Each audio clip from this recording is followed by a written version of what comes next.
Why is it the same repetitive mistakes continue to rob salespeople of more commission checks, regardless of industry, size of company, or region of the globe? These same inhibitors are holding us back from reaching our full potential. Amongst many industry awards, Selbie achieved the accolade of top salesperson in the world at Apple. And in this podcast, he will discuss the issues that sales professionals encounter from his own experiences, confessing to the problems he has endured and how he overcame them, giving the benefit of his wisdom to everyone listening who work in the world of sales. To help you, he will reveal strategies to overcome the issues hurting salespeople and helping you reach new levels of sales success. Confessions of a Sales Pro. Less sins, more wins. With your host, Selbie. Welcome to Confessions of a Sales Pro. My very special guest this week is a woman by the name of Nicole Attias, CEO of Prospect to Win in Toronto, Ontario. Nicole has over 20 years of extensive business-to-business cold calling experience. Her skills include prospecting, presentation skills, facilitation, and training. She delivers customized webinars, group and individual coaching programs to help you and or your team get in the door. Nicole represents different industry sectors, which include recruiting, office design, office furniture, cybersecurity, real estate, and so many, many more. Nicole has been interviewed on CHCH TV, CP24, and her articles have been published in the Toronto Sun, Real Estate Magazine, Canadian Consulting Engineer, and Canadian Business Franchise. Nicole has an honors in psychology from York University, a certificate in leadership from Seneca College. She has also completed her public speaking certificate from Toastmasters International. Nicole, welcome to the podcast. Thank you. I'm so glad to be here. Thanks for taking the time. I know you're busy with all the things you've got going on and moving and shaking. And so on behalf of the listeners, before we get started, I just want to thank you for taking the time to be with us today and to share your wisdom and expertise. Greatly appreciated, Nicole. Thank you. Thank you. So with your 20 years experience, that's fantastic. And all of those accolades, congratulations on your success. That's fantastic. I'm sure most of our listeners would like to have more of the success you've been experiencing. And so let's start a little bit upside down, if you don't mind. Like, what are some of the biggest mistakes salespeople make when cold calling? I mean, you've seen a lot of it. You teach the best way to do it. What are you typically going in and fixing? Well, the very first thing is they don't know who to speak to. That's a big one. They don't know who to speak to. They sound so scripted. They're not natural, and they just don't want to do it. And it shows. So, because doing the initial grunt work is always difficult, right? It's not the fun part of sales. It gets fun when the conversations turn warm and there's some follow-up and there's some engagement. Then it becomes, a little more fun and interactive. But until that point, people often want to avoid that initial step. So avoidance is a big one, and the fear of rejection is a big one. Right. You must run into that. And you're right. I love what you said, Nicole. It is a required part of a sales professional's job is to pick up the phone. There's a reason there's numbers on it. It's not for answering, it's for calling out and finding the right people. So the who is a big one in terms of the issues you've seen and the fear of it, like the avoidance of it. And, maybe I'll make some calls later this week. And, that maybe turns into next week or the week after or never happens, right? So it's one of these things that, and there's got to be a real science from turning a cold call, as you mentioned so well, into a warm call. That can't be just, the luck of the draw and who picks up the phone. There's got to be some underlying foundations there that I'm really curious to hear more about, for sure. A lot of salespeople, when they're calling, we both know this. They look at people like the receptionist or the executive assistant. They look at them as the gatekeeper. the people that's going to keep them away from getting through. And I've got my own school of thought on this. I think you and I are in alignment with that, Nicole. How should salespeople speak to the frontline receptionist? What should their whole tone and approach be like?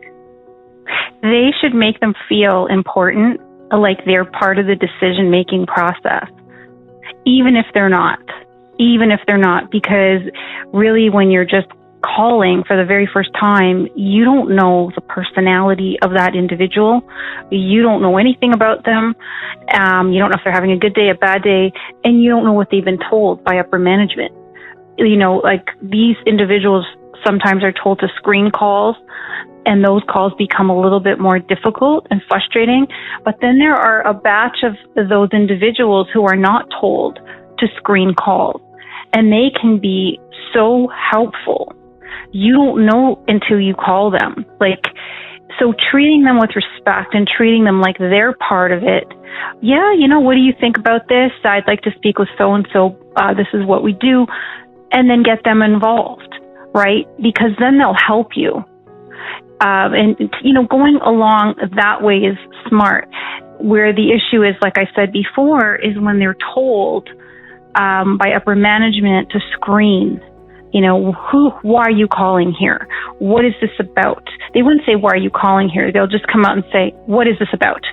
In that tone, right? And when you're dealing with individuals like that, you then have to say, okay, is there a different way to get in the door? Can I leave a message after hours? Is there a different way, right? Can I, send an email, right? That's what you need to do. And also, when they are speaking that way, you have to think, is this the type of, company I really want to get into? How badly do I want to get into this firm? So you're not putting too much energy where you're getting a ton of resistance. You're putting more energy into the first batch I just mentioned that can work with you, that feel that they want to help you. And then you're not wasting all of your prospecting efforts with closed off individuals right from the get-go. Love what you said. If I could paraphrase, save your fire for the real buyer, right? Don't waste Don't waste all of your energy, getting a slow no. I would much rather get a quick no and move on to the next one instead of, that eventual maybe that, let us think about it. We're not sure who's going to talk to you. Blah, blah, blah. That's just time wasting. And in sales, we both know this. All we really have is time. And so how we spend it or invest it determines our performance in many, many ways. I also like what you said, Nicole, about helping that front line feel important by being respectful. Don't treat them like they're a block or a gatekeeper. They can be very, very helpful for us, not just to get in, but for future follow-up as well. So you definitely want to be gentle on the way in and respectful. And everyone's got a voice. Everyone's got an opinion. So it's important to treat people that way, not the opposite, right? So great advice. Exactly. Very good advice. So, with all the technology going on, now there's chat GTP and there's AI and there's outsourcing your cold calling. There's all kinds of different social, digital. There's all kinds of ways to percolate leads today that's out there and growing and got some trends and a bit of legs here, a bit of legs there. We see it around us everywhere. So, I've got my own belief on this, and I know you do as well. You're passionate about it, Nicole. Here's a question on behalf of all the listeners. Is cold calling dead? And if it's not, why not? I'd love to hear your feedback on that. I was going to say absolutely not. Absolutely not. It might appear that way with all these new technologies. It really might appear that way, but definitely not, because people need to feel that connection. So if you're dealing with a business that is technical, then you may never, ever need to pick up the phone. You may never, ever need to have that human interaction. However, if you're dealing with people, then you absolutely do need to pick up the phone and develop those conversations, and the cold calls don't stay cold, as we just said, they turn warm. So it's definitely not going anywhere. It's a means of follow-up. It's a means of checking in. So I group it in as a sales call, not just a cold one. So cold, warm, follow-up, I group it all in one category, right? People need that human interaction. Yeah, no, I love what you're saying. And I totally agree with you. I think, and COVID just made everything worse, right? Because the whole value of connection got really diluted, really, like we were starving for attention, for connection, for conversations, because we're all stuck at home, like not doing our normal daily bread, so to speak. So the connection will always have value. I totally agree. And I love that, cold calling, and it turns into a sales call, warm calling, as you said. We have control over that. We can put enough effort into it to get some type of sustained impact or result from it. So marketing programs, you can spend, literally hundreds of thousands of dollars trying to make your phone ring, right? And you have no control whether people read it, like it, want it, respond to it. Does it resonate with them? Will it help their business pain? Or have you missed a mark? Meanwhile, you're spending all of this money trying to create demand when, guess what? Someone like Nicole can come into the company and not just feed them fish, teach them how to fish, to do that on a regular basis and have control of your prospecting. I love what you said, that cold calling is not dead, and maybe never been more alive than it is now, given the blurriness of technology out there. Clearly. And also, I would also like to add to that, you just said people are spending hundreds and thousands of dollars on marketing, right? But are they actually doing their market research? So that's a big element that goes hand in hand with these sales calls. So that You're not just calling the wrong group of people.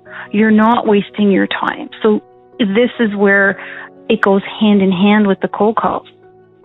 Just to really hone in. Nicole, you nailed it. It's such an important step and so easily overlooked. So many people get out there loud and proud with their marketing campaigns, and it's really spray and pray. It's like, I hope someone liked what we said and give us a call. Check out our website. Listen to our stuff on Twitter, whatever the platform. But where's the research? How are we aiming at the right audience, right? And quite often, most marketing programs and campaigns don't spend enough time, effort, and money on that critical first step, like you're saying. And any call-out campaign, any sales campaign that we pick up the phone and go to them, that's ground zero, right? We have to establish, who are we going after? Who are we going to want to talk to? What's our value proposition? What would make them want to go, okay, I'll give you a meeting, right? So that those early things have got to be done first. I totally agree with you, Nicole, for sure. Yeah, for sure, because I've seen it. I've seen where, it's garbage in, garbage out, right? We do lead gen here at Prospect to Win. And so if we're making calls, and, company ABC has not done any market research, they're expecting things that are not realistic based on, it's like flipping a coin. They have no idea, right? Yeah. You can be very effective on the phone. You can have a very good script. You can do all the things right. But if you're targeting the wrong audience, then what's the point of doing all the right things? So there's so many elements that play here, and I just wanted to reiterate that. Yeah. No, I so agree. It's such a missed first step, right? It just get out there and hit the road running and just keep going. Oh, if you make 1,000 more calls, maybe someone will say hello. Well, wait a minute. Right? Yeah. Right? Maybe if we did a little, had a huddle before we went up to the line of scrimmage and huffed the ball, like, what's our playbook? Where are we trying to get to? Who are we up against? What is the ideal customer? Like all of those things have to be, and what's the right persona, who we want to talk to? I mean, quite often we forget about the person or the position We just go after, go get those companies. That's a great segment. Yeah, let's go there. But, well, who and how? I mean, those critical early steps, as you're pointing out, Nicole, are so overlooked and missed many times. So yes. I've got a number of programs that I do with a number of my clients around cold calling, and you and I share a passion for this, which is great to speak to a like-minded individual.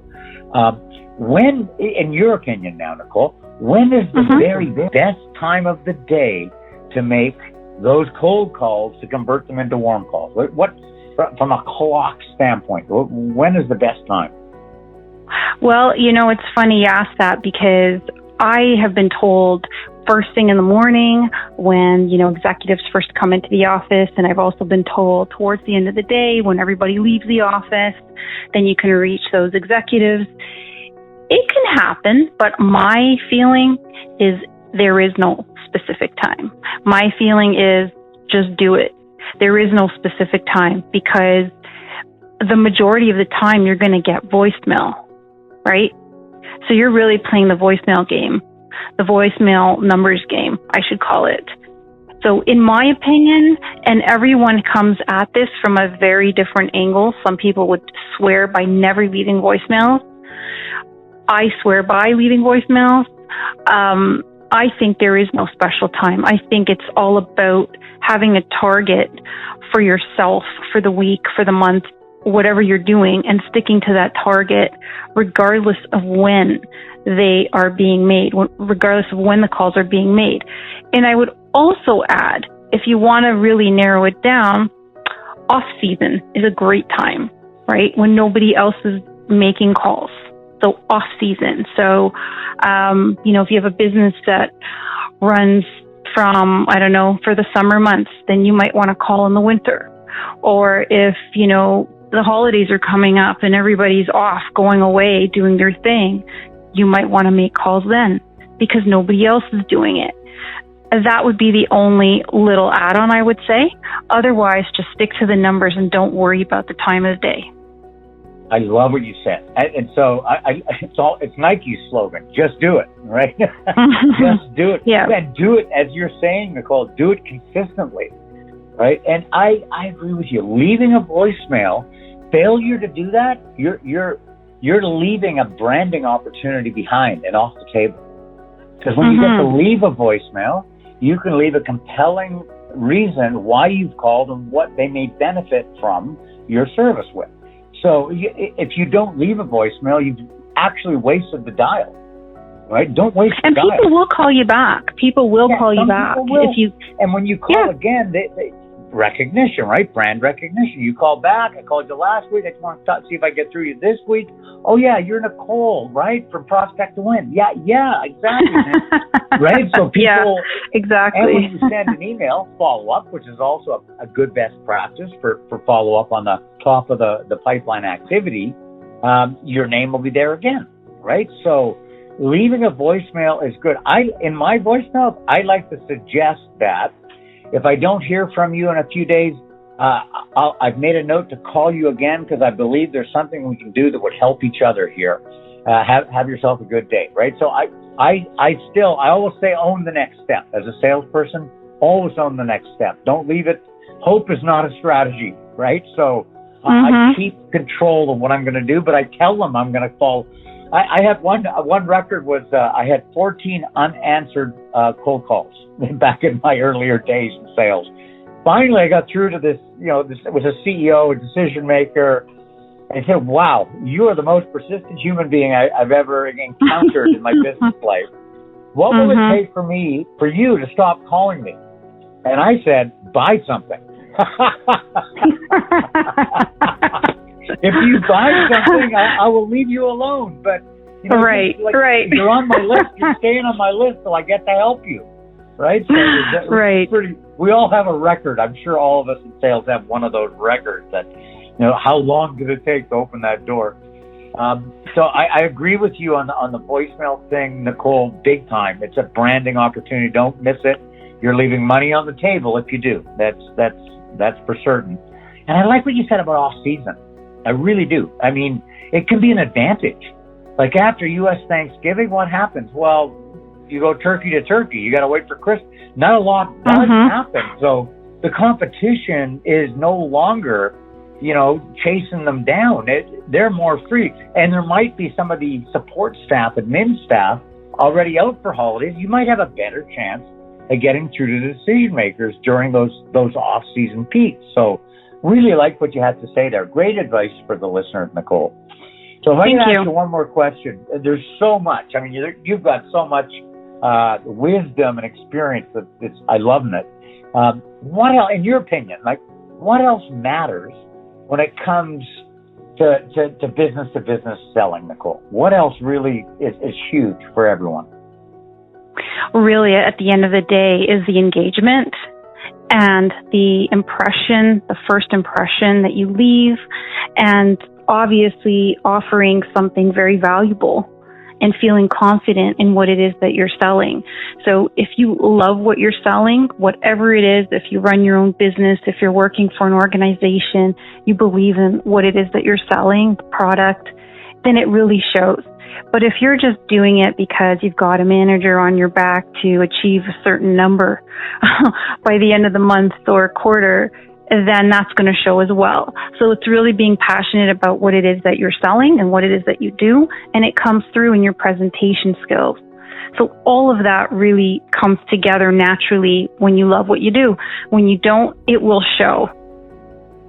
Totally. Oh, I love what you said. Mindset, having a passion for what it is you do and how you get to help people, help organizations. That comes through in a second. You could have a 10-second conversation, and if you love what you do and do what you love, people know it. They feel it.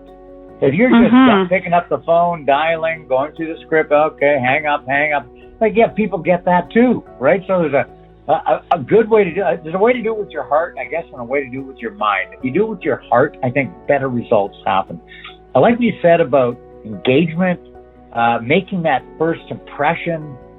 Put the value proposition first and foremost, and do it with some confidence. Because, confidence is an attractive trait. You put confidence and competence together, those are two very strong forces that are hard to compete against. But we don't want to be overconfident, right? Because all of a sudden that's no longer attractive. That's called arrogance. And so, and a huge ego as well. Yeah, you're right. Yeah. Nicole. You're so right. Ego could be our enemy. When we overlove our product. We have to be careful with that. No, for sure. Hey, listen, Nicole, thank you so much. Before we let you go, I know you scratched many heads of the audience out there today.